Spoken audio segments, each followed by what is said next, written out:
কোষে দেখি 1.2 আছে তো, এটা তাহলে দেখে নেবে, ঠিক আছে?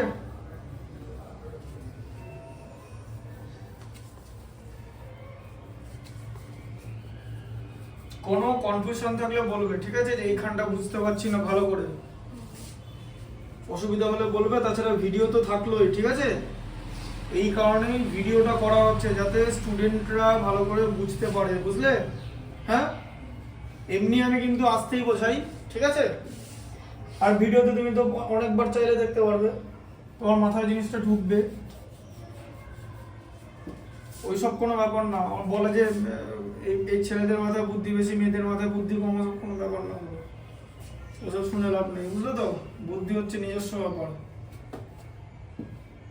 সব সমান, যে খাটাবে তার হবে, তাই তো?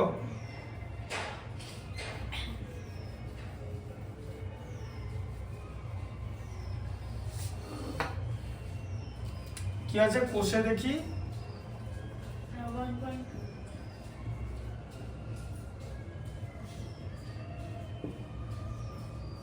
1.2 আছে, তাই তো? আচ্ছা,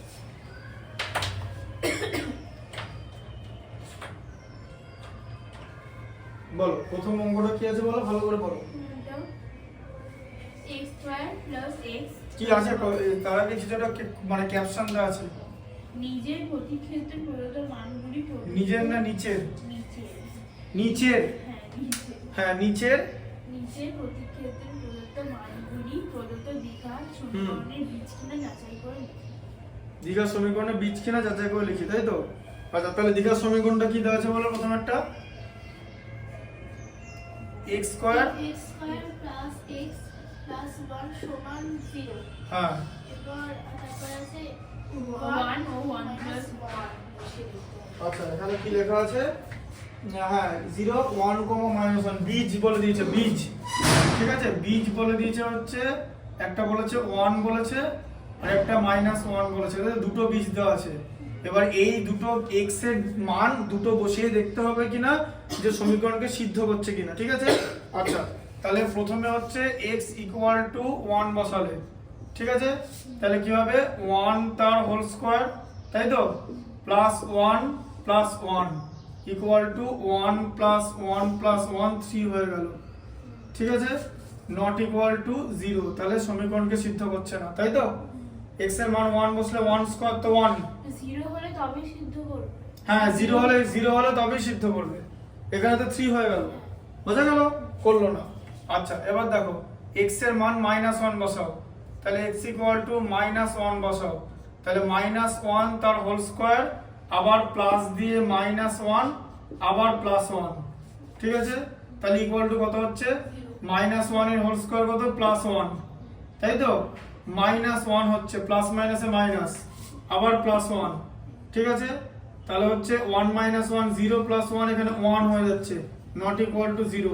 কেন? কারণ এখানে ডান দিকে 0 ছিল, তো এই দুটো সমীকরণকে সিদ্ধ করবে না। যাচাই করে দেখি, আচ্ছা সিদ্ধ করবে না। অ্যানসার কি লেখা আছে? এখানে হ্যাঁ, এখানে দিয়েছে সমীকরণের বীজ নয়। বীজ নয়, তাহলে সমীকরণের বীজ নয়, ঠিক আছে? আচ্ছা, এবার 2 নম্বর সমীকরণ কি দেওয়া আছে বলো? 8x² + 7x সমান 0 0 ও -2 দিয়ে এটা করতে হবে। হ্যাঁ বলো। 8x² + 7x 8x² + 7x = 0। 0। 8x² + 7x = 0, তাই তো? আচ্ছা, আর 0, -2 আছে, তাই তো? তাহলে বীজ কি আছে? বীজ কি ইংলিশে কি বলে বলো? দেখিয়েছিলাম, রুট। 0, -2 বলেছে, তাই তো? 0, -2, ঠিক আছে? তাহলে এটা হচ্ছে সমীকরণের বীজ কিনা, ঠিক আছে? তাহলে প্রথমে x = 0 বসাও, ঠিক আছে?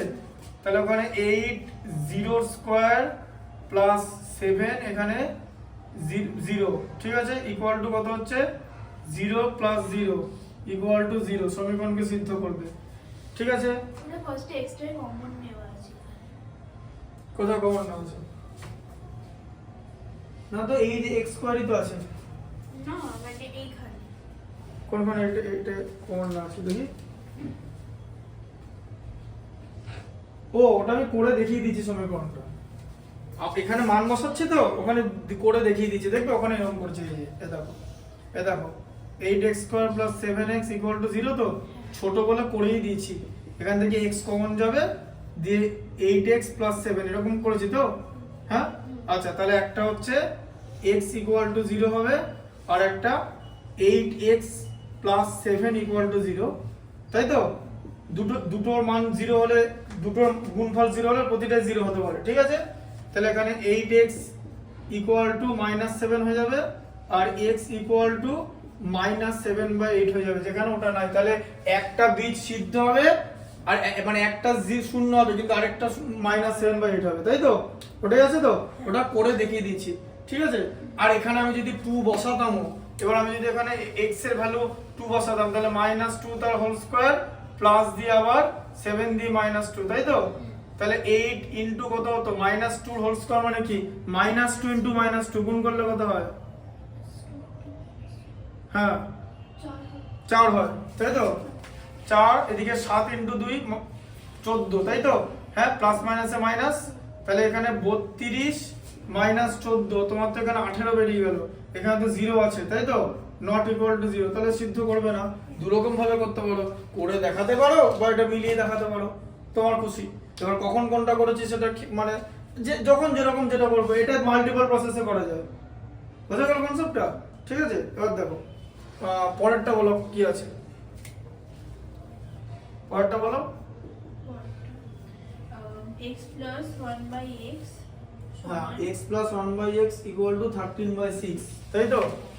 হ্যাঁ এই দেখো x + 1/x = 13/6 করেই দিচ্ছি, করে দেবো, করে দিচ্ছি। দেখো এই দেখো x এলসিএম, তাই তো। x এর মধ্যে 1 কতবার যায়, x এর মধ্যে 1 কতবার যায়, কথাটার মানে কি, মানে হচ্ছে x কে 1 দিয়ে ভাগ করলে কত হয়, x কে 1 দিয়ে ভাগ করলে কত হয়, x ই হয়। তাহলে আবার x কে তো তাহলে x দিয়ে গুণ করতে হবে, x², তাই তো। আচ্ছা এবার x কে x দিয়ে ভাগ করলে 1 হয়, 1 * 1 এ 1, এটা 13/6 হলো, তাই তো। আচ্ছা এবার কি হবে, এই যে ক্রস মাল্টিপ্লিকেশন, তাই হবে তো, ক্রস মাল্টিপ্লিকেশন হবে তো। তাহলে কি হবে, 6x², হ্যাঁ 6 দিয়ে আগে এটা ব্র্যাকেট দিয়ে লিখে নেবে, স্টেপ জাম্প করে কোনো লাভ নেই, 13x, তাই তো। তাহলে কত হবে, 6x² + 6 - 13x = 0 তো। 13x টা ওদিকে চলে গেল, ডান দিকে কিছু রাখা যাবে না, তাই তো।